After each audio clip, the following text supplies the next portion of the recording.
Assalamualaikum warahmatullahi wabarakatuh. Halo sahabat beriman dimanapun berada, semoga selalu diberikan kesehatan dan selalu dalam lindungan Allah Subhanahu wa Ta'ala.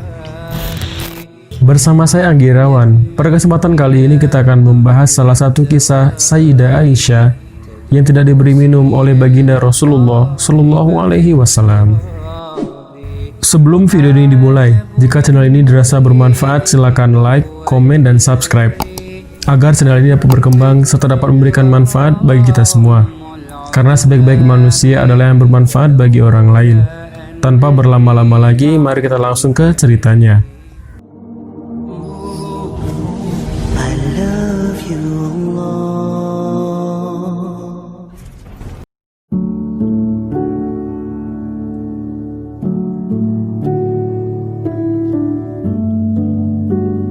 Semua orang pasti mendambakan rumah tangga yang sakinah, dirahmati dan penuh berkah. Nabi Muhammad Shallallahu Alaihi Wasallam adalah sosok terbaik yang mengajarkan kita bagaimana memuliakan perempuan. Beliau adalah seorang suami yang sangat meninggikan kedudukan para istrinya dan amat menghormati mereka. Ketika berselisih, Rasulullah Shallallahu Alaihi Wasallam tidak pernah emosi, apalagi bersikap kasar. Tutur katanya lembut, sikapnya selalu menyejukkan. Dikisahkan, ketika Nabi sedang marah kepada istrinya, Sayyidah Aisyah radhiyallahu anha, beliau berkata, "Tutuplah matamu." Kemudian Aisyah menutup matanya dengan perasaan cemas, khawatir akan dimarahi oleh Rasulullah Shallallahu Alaihi Wasallam. Kemudian Rasulullah berkata, "Mendekatlah." Tak kala Aisyah mendekat, Rasulullah Shallallahu Alaihi Wasallam memeluk Aisyah sambil berkata, "Humairahku, telah pergi marahku setelah memelukmu." Bahkan, beliau biasa memijit hidung Aisyah jika beliau marah, sambil berkata, "Wahai Aisyah, bacalah doa, wahai Tuhanku, Tuhan Muhammad, ampunilah dosa-dosaku, hilangkanlah kekerasan hatiku, dan lindungilah diriku dan fitnah yang menyesatkan." Hadis riwayat Ibnu Sunni.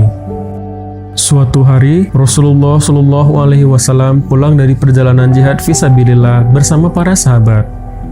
Sementara itu di pintu gerbang kota Madinah, Aisyah menunggu dengan rasa rindu. Ketika Rasulullah tiba di Madinah, Aisyah menyambut suami tercintanya dengan rasa bahagia. Setibanya di rumah, Rasulullah pun beristirahat untuk melepas lelah. Di belakang rumah, Sayyidah Aisyah sibuk membuat minum untuk baginda Rasulullah Shallallahu Alaihi Wasallam. Lalu minum itu pun disuguhkan kepada baginda Nabi yang mulia. Beliau meminumnya perlahan hingga hampir menghabiskan minum itu. Tiba-tiba Aisyah berkata, "Ya Rasulullah, biasanya engkau memberikan sebagian minum kepadaku. Tapi kenapa hari ini engkau tidak memberikan gelas itu?" Rasulullah Shallallahu Alaihi Wasallam diam dan hendak melanjutkan minum air di gelas itu. Aisyah bertanya lagi, "Ya Rasulullah, biasanya engkau memberikan sebagian minum kepadaku. Tapi kenapa pada hari ini tidak engkau berikan?" Akhirnya, Rasulullah memberikan sebagian air yang tersisa di gelas itu, dan spontan kaget memuntahkan air di gelas itu. Ternyata air itu terasa asin, bukan manis. Karena tergesa-gesa, Aisyah baru sadar, ternyata minuman yang ia buat bukanlah seperti minuman yang biasa ia suguhkan kepada Rasulullah Shallallahu Alaihi Wasallam. Yang harusnya sari gula malah memasukkan sari garam. Kemudian Aisyah langsung meminta maaf kepada baginda Rasulullah Shallallahu Alaihi Wasallam. Betapa indahnya akhlak Nabi Muhammad Shallallahu Alaihi Wasallam. Beliau tidak tersulut emosi dengan suguhan minuman yang tidak enak itu, padahal beliau masih lelah sepulang berjihad.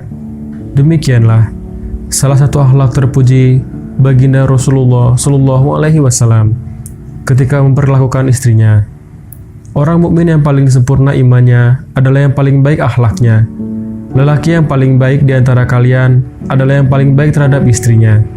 Demikianlah sabda beliau yang diriwayatkan oleh Imam At-Tirmizi dan Ibnu Hibban. Dari Abu Hurairah radhiyallahu an, Rasulullah Shallallahu Alaihi Wasallam juga bersabda, "Saling berpesanlah kalian untuk memperlakukan wanita dengan baik, karena sesungguhnya wanita itu diciptakan dari tulang rusuk. Dan sesungguhnya yang paling bengkok dari tulang rusuk itu adalah sebelah atasnya.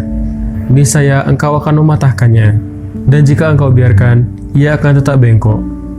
Karenanya, saling berpesanlah atau saling menasihatilah berkenan dengan wanita. Hadis muttafaqun alaih.